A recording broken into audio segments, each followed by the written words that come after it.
It's time for DodgerHeads.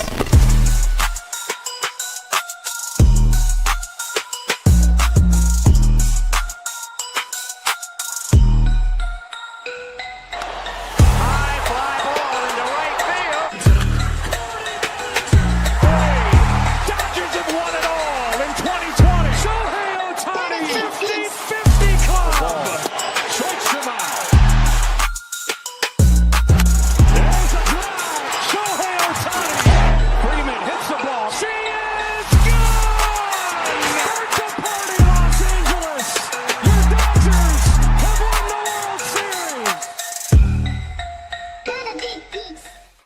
What's going on, everybody? Welcome to DodgerHeads Unplugged with Scotty G. It's great to have you. Thank you for your patience. I was just wrapping up a show with some Blue Jays guys. We were over there, having a good time talking baseball, talking World Series. But it's great to see you. I'm not wearing a George Springer jersey. I'm wearing Los Angeles Dodgers blue. Got my stuff underneath this jacket here. A little bit chilly, but it's great to see you guys.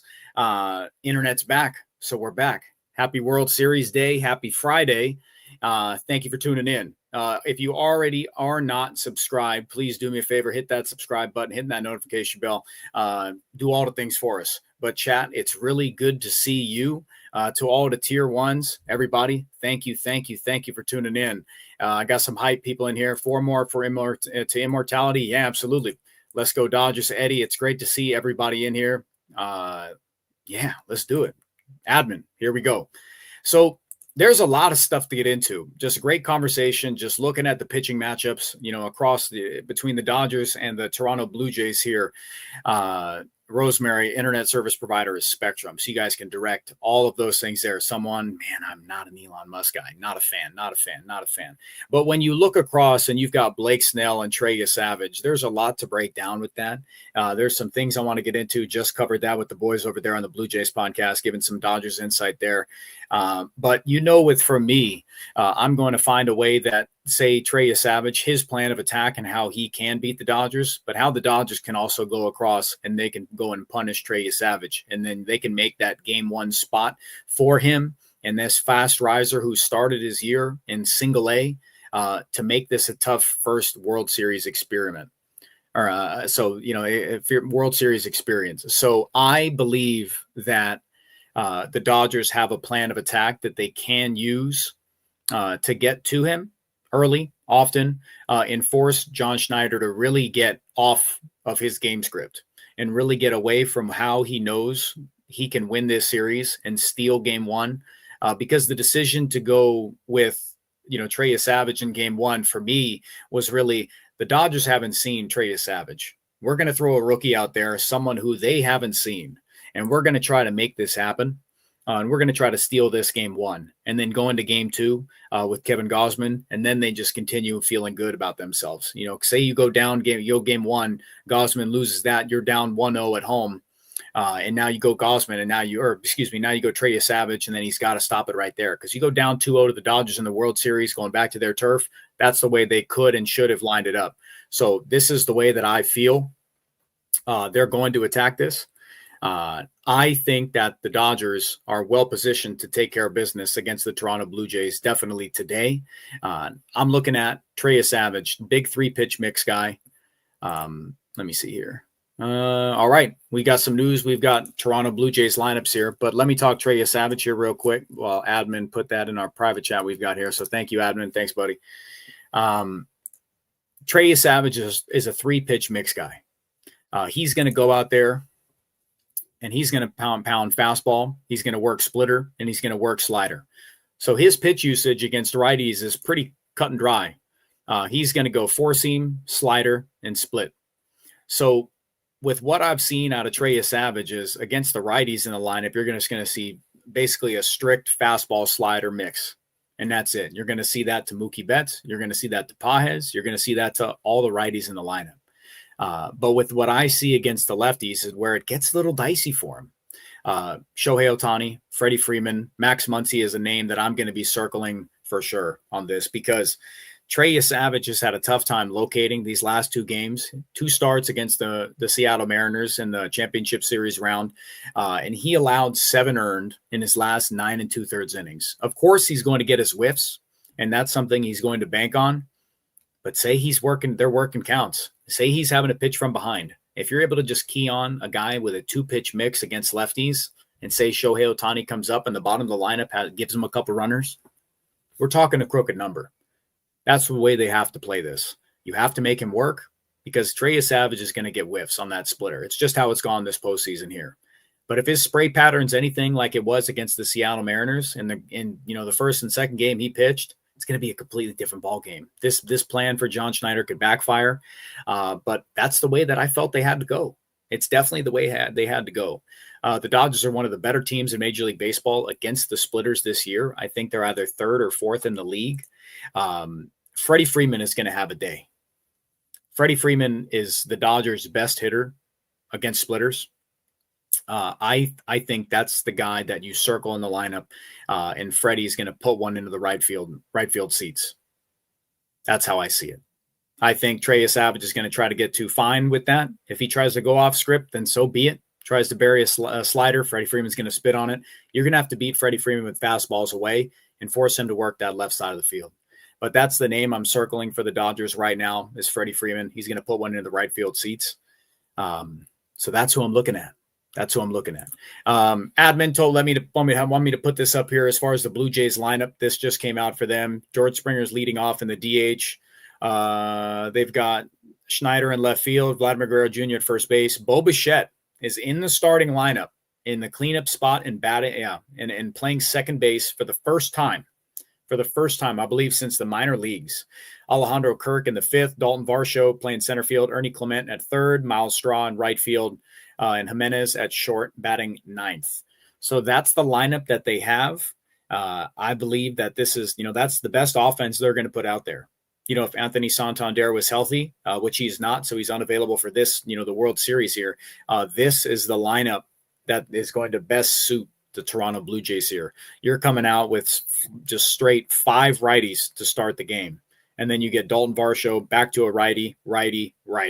You're getting Blake Snell is going to go out there and just overlay every single hitter they have. It is a pure right-handed platoon lineup against Blake Snell today from the Blue Jays, with the exception of Dalton Varsho in center field, who is an absolute beast with the glove. So that's what Blake Snell is going to be able to attack with. So you're going to see a ton of changeup. You're going to see a ton of changeups today from Blake Snell against righties. This is what we see on the season: 43% fastball, 30% change, 22% curveball. So it opens his arsenal up a bit, and I think that plays really well into what his strengths this year.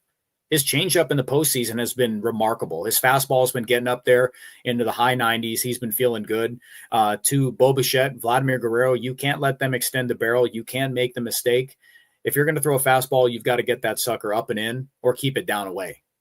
Vladimir Guerrero Jr. has pummeled the fastballs up and away this postseason here. So changeup wise, this is Blake Snell's day to go out there and have some unbelievable changeup percentage. We're talking 40% and just spam it. Just go out there, just force them to chase first pitch changeups down away. If you can clip the zone, beautiful. But that's the way that Blake Snell has to handle this today. Yeah, Dave says this year, he can handle right-handed hitters just fine. And it also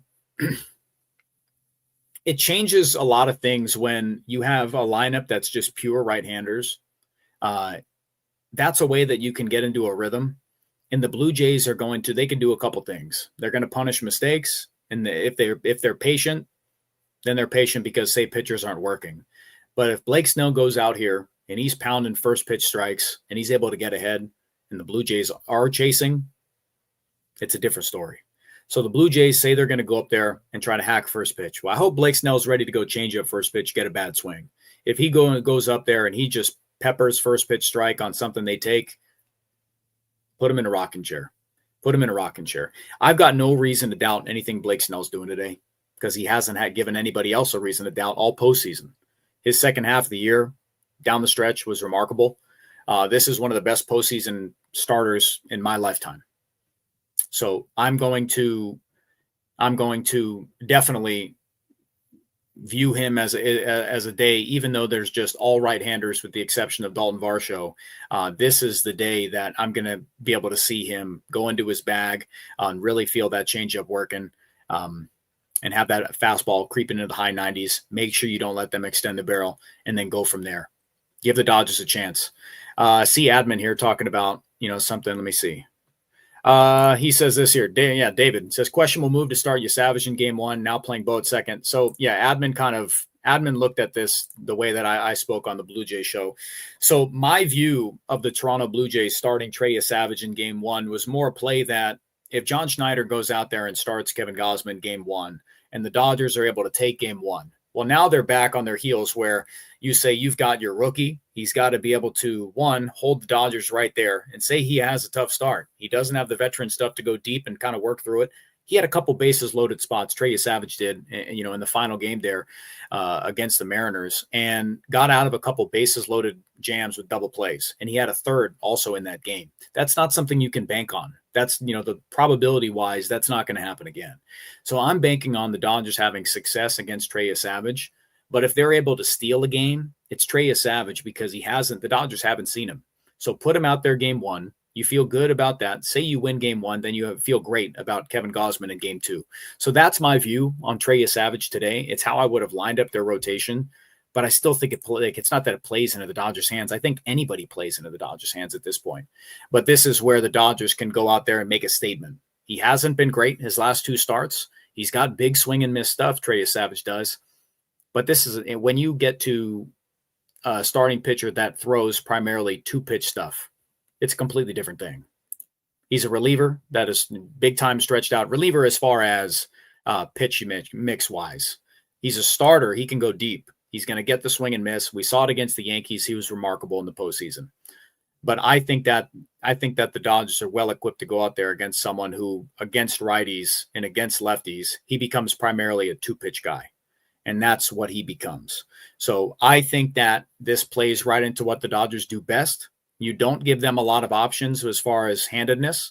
You go up there as a righty or a lefty, and you go basically 1-2.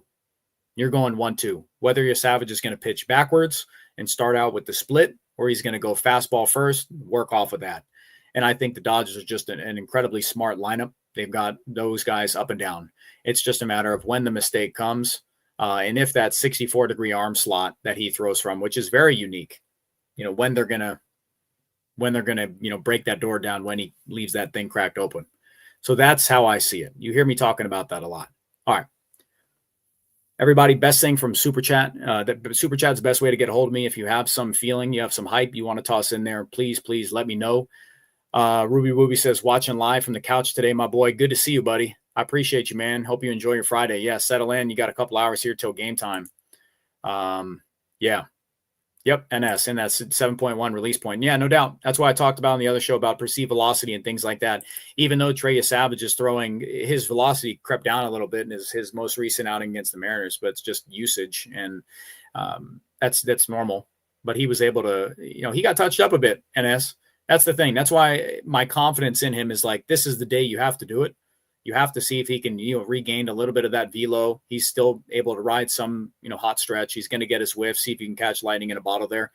But it's definitely, just because it's mid to low 90s on his fastball, it probably looks like 96 coming out of that hand. Huge arm slot. But with Traject, all the advanced technology they're able to use, that provides the Dodgers with, a definite advantage in today's day and age with Major League Baseball. You're able to see these release points. You're able to get that timing down, get the eyesight down. But a lot changes. When you're playing the game. You're playing the game. Good to see you guys. Definitely. History Man says, I'll say Dodgers win 5-2. I haven't given a prediction on score yet. I haven't given a final prediction on score yet. Savage says, or GI says, his Savage exit velo, hard hit percentage, and walk rates aren't great. Yeah, on the season, they weren't great. He only had a handful of starts. I think four starts in the regular season. And that's all he had here. Let me see. He had three regular season starts, 3 postseason starts, and that's it. And he's starting game 1 of the World Series, 20th draft pick last year. Insane. What a crazy rise for him. As far as that, I mean, you guys know the script, what we've seen the Dodgers do against young arms. Just don't let them settle in there. Use your ability to work counts, force them to make the mistake as far as, putting guys on base there. I would be out of character for me to say that I didn't think Mookie Betts was going to have a big at bat against Treya Savage, because Shohei Ohtani, if he comes up in the bottom of the lineup, is able to do something. Andy Pajes, by the way, has been exceptional versus splitters this year. He's been great. So that's another guy that I'm looking at. You know, he's faced 44 splitters on the year. He's got a 330 batting average, 667 slug. So I'm another guy that I'm looking at. If he doesn't have to work too hard, if the sliders, he's going to go in there. You know, if he's able to lay off in that a bit, if say he gets a mistake split, talk to me. Because Treya Savage's spray pattern was leaving a lot in the heart of the plate. So if he's able to do that, say he sits split, gets one in or half, give Ohtani a runner. Force them to put Ohtani on, and then Mookie Betts can cook. That's another guy. Let's see. Aaron says Scott's lighting looks better on my phone than my TV. I mean, man, yeah. You don't want this ugly face on your TV? Yikes. All right, JY. Can Tanner Scott regain the team's trust next year? Man, you guys says, can Tanner Scott regain the team's trust next year, given the situation, his contract size? I expected him to be added to the roster. I didn't. There's just no spot for him. There's not a run of lefties that you need to keep him in there for. He's not able to get righties out. He's not able to get lefties out. He hasn't been with the team, and I'm big on having a pulse of the postseason. That's why it's for like a starter not having pitched for a very long time and then immediately inserting them into the rotation for a postseason is really difficult. And especially a guy like Tanner Scott, where it's like, if you don't feel comfortable using him in low leverage, or you weren't, then when were you going to use him? Because it's definitely not in a lefty spot where it's a 3-batter minimum. If he goes out there and gives up a knock to a lefty, now you're like, now what the hell do we do? So JY, I didn't expect him to be added to the roster. That was someone I was like, just scrap the season. Just scrap the season. Don't force him to think baseball hates him anymore. I hope he's healthy. I hope everything on that front is good. Just scrap the year and chalk it up, and we'll talk in spring training when they're working on him. Laura says, nobody I'd rather have on the mound for game one, Snellzilla. Exactly. This is game one stuff. He's the guy that I want out there. He's the guy I want out there for sure. But get hype. This is it.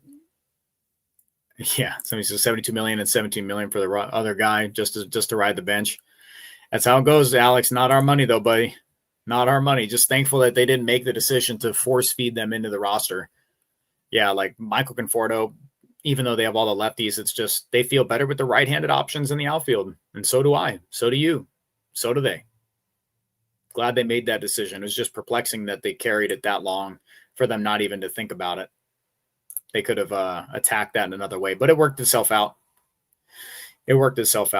Another one here. Miss Paula says, thank you everyone for being so welcoming, and go Dodgers. Yeah, this is a great spot to be. It's a good chat. You guys, as always, across Facebook, YouTube, Twitter. This is a great community we have working on here. We're going to keep bringing you as much content as possible. I have my, okay. I didn't make any banners. I came straight over from the other show, so I got no banners. So Matt, if you're watching, I apologize, man. And Blake, admins, my bad. Court for LA Blue says, Scott, I love your take. Show is great. Thanks, man. I appreciate it. Courtney, thank you, my dear. Thank you so much.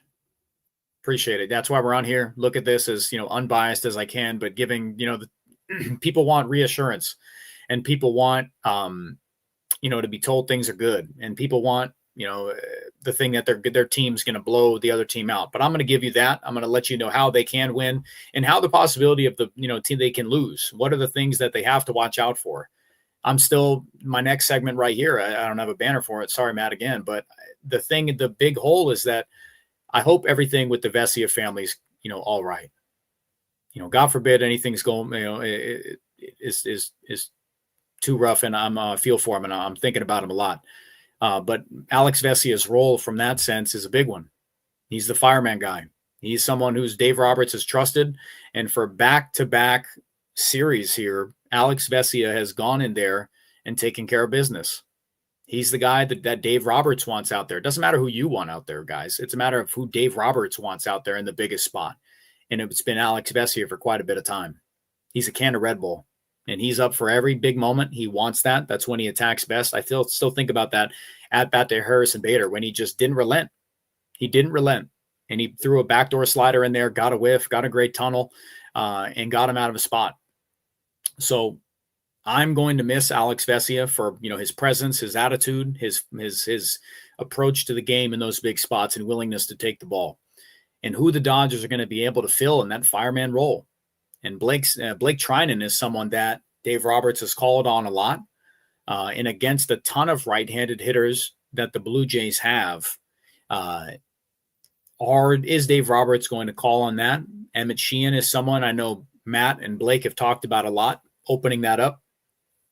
Like to that possibility there. Does Will Klein get a look? Does Anthony Bonda, Jack Dreyer? Does Jack Dreyer get some more run? Excuse me. Does Jack Dreyer get some more run there because his splits righty-lefty weren't so bad? It's just all going to come down to who do they think can get the outs? Who's not afraid to go up there and just flat out execute? So the fireman role that Alex Vesia filled is going to be a big thing. Momentary says, I'm going to miss Vesia, but I think we get to see Tanner Scott again. Nah, relax. We just talked about it. We're not seeing Tanner Scott, but the fireman role is one that you have to keep a lookout for. If it comes into a big spot and it's not Roki Sasaki territory, or it's not Blake Treya territory, and it might be, we might see that. We might see some unconventional stuff here. I really just seeing Edgardo Enriquez added on the roster. I feel so much better with Will Klein than Edgardo Enriquez.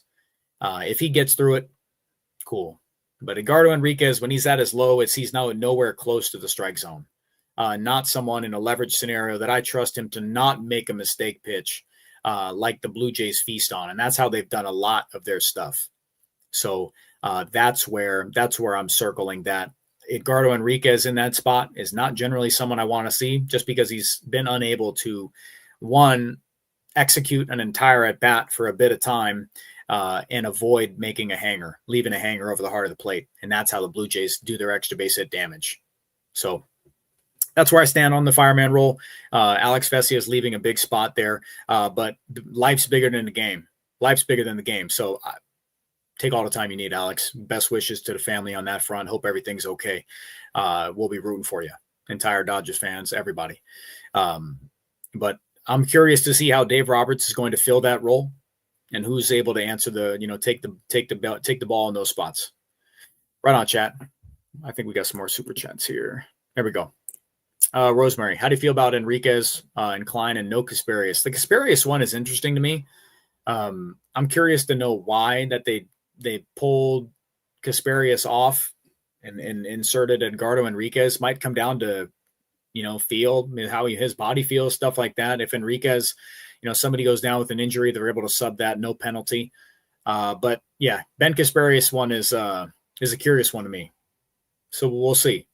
From a personal standpoint, like narrative wise, Ben Kasparius is my guy. He pitched in the postseason before.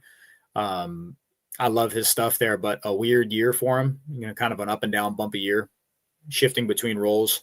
But I would say the order of those, it's going to be, Will Klein and then a step down and then Edgardo Enriquez. That's who I want to see first. I want to see if Will Klein, because Will Klein, when he was on Rosemary, he was pumping and he raised an eyebrow. But you think earlier in the year, the walk rate was just putrid. Couldn't find the zone. But when he came back after a stint in the minor leagues, he had a feel. And it was some special stuff there. Cool. All right. Let's take some questions here. We'll take some questions here. It's great to see you guys. Thanks for not ripping me a new one about my internet too hard. I was worried you guys are going to, you're going to dox me, blow up my car. That's what I was worried about here. But we're all good. We're back. So I'll take some questions here, let you guys get out of here, enjoy the rest of your Friday, kind of, do your best to wind down or wind up, whatever you want. Have a couple drinks, enjoy yourself before the game, and then the stress sets in of game one of the World Series, because game one's always the most important. Then you look ahead towards the one you got to clinch. Yeah. Jocelyn, dude, it was a troll. Can't stand him. Blake just yaps. Blake's laying in his bed and playing Game Boy right now. All right. Yeah, Chris, I did. So I seen Will Klein walk the bases loaded on 12 pitches. Yeah, that's when he's at his lowest. Like, I look for, what have you done for me lately? What have you done for me lately? But I think that Dave Roberts has to find a guy who's able to, go with that. Let's see. Of course, as these experts talk about the Blue Jays were like the Brewers, low strikeout rate, get hits and slug. Dodgers beat the Brewers. Love these takes. I think the main difference from that is like the Milwaukee Brewers didn't have Jackson Chourio is exceptional. But the Brewers have had the Blue Jays have had success and positive outcomes up and down their lineup. Alejandro Kirk's had a great postseason. Vladimir Guerrero's having an incredible postseason. George Springer. They've got guys. So it's a much different team. Looking at like low strikeout rate, putting ball in play, stuff like that. It's different when you're talking about like the guys who have slugged from the Brewers is like, Jackson Chourio's all-world talent, but if you're able to work around him a little bit, not get crazy outcomes, but then you're looking at like Christian Yelich, who's been a dud in the postseason for years, a black hole. So he's just wasted cash. Alejandro Kirk, you're getting stuff, but it's just, you look at the Brewers lineup, it's so much different. Wilson Contreras, they eliminated him. It's a different lineup. I get what you're saying though. But the Brewers as a team just weren't doing a thing. They looked stunned. They got punched in the mouth. But the Blue Jays, again, haven't seen any pitching like the Dodgers are going to throw at them. Rich, good to see you, man. He says, ESPN did a breakdown on Treya Savage's mechanics. They concluded they like his approach over Snell. How in the hell does that tell us anything? Just throw strikes, play catch, and put the ball in play. It's simple. Okay. I know for a fact that ESPN is like the most anti-baseball network ever. I'm sure the analysts had, their approach was sound when they were trying to make this thing, but I'm not sure, like, I agree with any of that. They like his approach. I'd have to get more context on the whole thing. But I would be blown away if they were to say that a guy like Blake Snell, who is on an absolute generational postseason run here, isn't performing better than Treya Savage. If they're saying they like his stuff from like a whiff scenario, then they're wrong. If they're liking it from an outcome scenario, then they're wrong. If they're liking it from, they just flat out haven't seen him before, then sure. Doesn't mean he's been good at it. Treya Savage has thrown back-to-back stinkers. Aside from a couple double plays, it's just it'd be two stinkers in a row in the postseason, and the Blue Jays probably aren't in the World Series. So that's how I see it. I got a text from Blake. He's driving right now, so my bad. Shout out to Mr. Blake Williams. He's not in bed playing Game Boy, so I retract my statement. Sorry, Mr. Williams. Won't happen again. It will happen again. All right. Let's see. Yeah, no doubt. Chris said Snell's a bulldog. He was carving us up in 2020. Never forget that. Let's see. Yeah, you guys don't like ESPN either. I get it. It's just a ridiculous thing. I know they're trying to hype up the series, but it's just they can pick other areas to hype up the series. It doesn't take much looking to find out why the Blue Jays can make this a series. And it sure as hell doesn't start off by comparing saying Treya Savage is going to have more success than Blake Snell just based off of what? Like, what are they looking at that I'm not seeing? Couldn't tell you. Are they like taking a magic 8-ball and smacking it on their head? I don't know. Shelly, thanks for this one. Let's go Dodgers. Yeah, no doubt. Let's see here. Nah, David, he's not texting and driving. He did say text from Siri. So he's being responsible. So appreciate Mr. Blake Williams for being a responsible driver to saying, Siri, text Scott, I'm not playing Game Boy, send, which is hilarious to think about. Court wants to know, who is your MVP of the World Series? Freddie Freeman. Return to Canada. Go out there, have a pump in game one. Go out there and just, dial it up, buddy. Dial it up. I gave no thought into that. I said the first name that came into mind off this side screen that I have right here. So no research behind it, just pure vibes based. I can give you an updated one after I do more research. But usually the picks are just vibes based. I would love for it to be like a pitcher again. I would love for it to be Blake Snell, and he just goes out there and throws, game one, shutty, game, and then a clincher, look ahead, gives you 7 in a clincher. Talk to me. Talk to me. All right.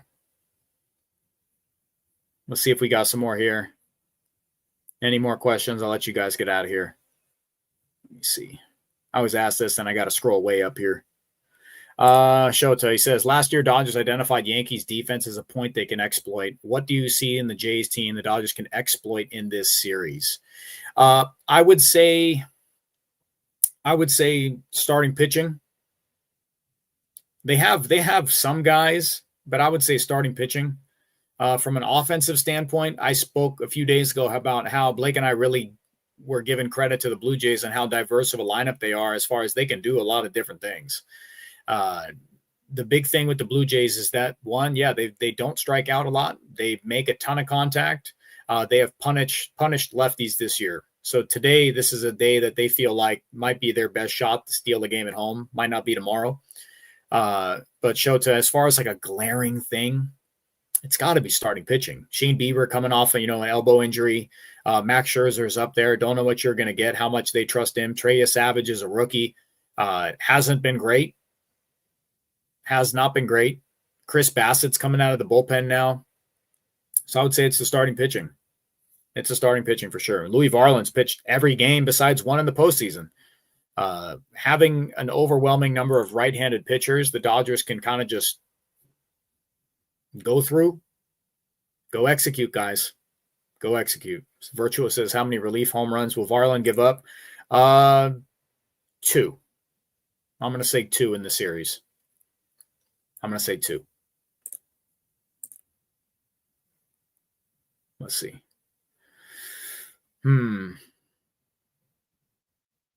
Yeah, Dr. B says, use their aggressive bats against them for short innings and longer starts from our guys. Look, if Blake Snell goes out there, say Blue Jays being aggressive, they're trying to get ahead, swing first pitch there, prey on some changeups. All right, well, go ahead out there, see if you can land your change for strikes.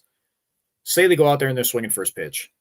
Maybe they bang a fastball, get a bad contact, then they're saying we're going to key in on some fastballs if you're going to pitch right there and force us to dive out. All right, maybe you tie fastball upper 90s in or half, like up and in, right? They're going to be swinging first pitch. That's fine. But if you can go out there next few ABs and just land, change, you're able to do that repeatedly like he did against the Brewers, it's going to be a tough day. It's going to be a tough day. You're going to have to really do some homework and sit back a ton to do some damage on Snell's changeup down away.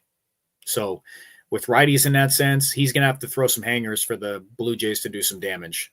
So I think he's just going to continue this run. He's on a heater. No reason to doubt him at all. None. He's going to be relentless. And he's got an immense strikeout stuff, and I expect him to continue that. That's why every single time he gets some traffic, I'm not too worried. Cortez wants to know again. We talked about this earlier. He says with Vesia out, who's in the fireman role?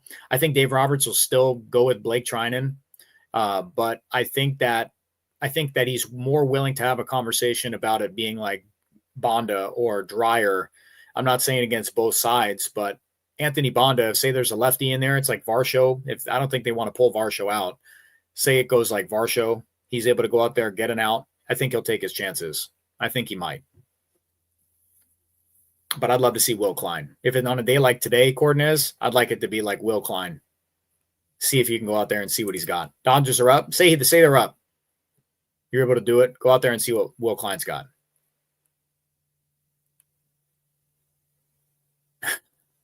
Dusty says, you made me nauseous. Scott saying Toronto will be the fireman. Yeah, that's how it is. That's how it is. He's been going back to the well with Blake Trinan a lot. So there's no reason you should think he's going to deviate from that. It's not happening. Not happening. Yeah, no, I might get it. Right? He said Bonda. That's why I'm like, it has to be at like the beginning of the inning. He say he's got a lefty to start, and if Schneider is going to leave Varsho in there, great. But I'd say like on a Dreyer, I'm fine with. Dryer's got splits versus righties. He's okay, but I don't know if Dave would do that. He would stick with righties. I'm saying on a day like today, that's where it's going to be like Trinan or Will Klein. If he goes Enriquez, he better throw strikes. I'll flip out if he gives up easy. Just in one decides to get me over fastball and just gives up a hard contact single. Lame. Let's see. JY says, hopefully the pitchers are well rested and adjusted to colder weather. I mean, if they're playing in the dome and the roof's closed, I know we're waiting on to see if that's a Major League Baseball decision. Blake Snell's talked about that the roof open in the Rogers Center will be a thing. That'll be a big thing. That changes how the ball moves, changes how offense plays, changes stuff on the mound. Yeah. Norm says Toronto had the highest average slug and lowest whiff rate in the league against non-fastballs. Isn't that a concern? I mean, look, if we're going to say that, then they hit fastballs just as well. So, like, it is what it is. Like, you have to lean on your strengths. Just because that's their strength doesn't mean you just shy away from it. They pummel fastballs as well. So I'm not worried about, like, George Springer, Vladdy, Nathan Lukes, Kirk, all proficient against four-seam fastballs. So I would take my chances going with off-speed stuff here. More than anything. Like, let's just pull up their numbers against changeups. Like, yeah, they all around Kirk, Varsho, Bo Bichette, Springer, like Vladimir Guerrero Jr., like -1 run value versus changeups here. 239 batting average on the year against changeups. Just stay with your best stuff. Live and die by it. It is what it is. Go execute. Don't deviate. Blake Snell's curveball has been amazing too. You go lean on that, but they've been great against it. So I'd stick changeup. Fastball, get ahead. You want to just stick with change. We've seen it multiple times. Go ahead and just pump changeups down your throat. You're going to have to throw fastballs, though. You're going to have to throw changeups there. I would prefer him lean on his strengths and don't deviate. You can't shy away from everything. Guys are going to be good against stuff, and you got to go best first best sometimes. Cool. All right, everybody. Thank you so much. Thanks for tuning in. Thank you for your patience this week. Everything's all figured out here. If anything changed, if you tuned into my spot on the other show with the Blue Jays guys, thank you for that as well. They do great work over there. Bad for Baseball, Blue Jays Today. Great stuff. So it's been a pleasure. Adam and Nick. So thanks for them for being on. If you tuned in over there and you met me over here following that, thank you. Please enjoy the rest of your day. Good luck tonight. Good luck on your heartbeat, your blood pressure. Settle in. Watch Blake Snell cook. See if the offense can crack Treya Savage. That's what I expect. I expect Dodgers to win today. I need the lower part of the order, the 7, 8, 9, to provide traffic for Shohei Ohtani, Mookie Betts, and force John Schneider and the Blue Jays to make difficult decisions, how they want to manage that. So thank you so much. I will be checking out chat here. Following. If you've got any comments there, if you have anything you want to talk about, reach out to me on social media. It's at Scott Geirman. Interact. We'll see if I can get some content over the weekend here. Pretty jam-packed. But following game one, see if there's something we could do, say tomorrow, and see if we could talk. But everybody, please enjoy the rest of your day. As always, my name is Scott Geirman. Thank you for tuning in to DodgerHeads Unplugged with Scotty G. We'll talk soon. Until I can't say it anymore. Go Dodgers. Enjoy the World Series, and we'll see you soon.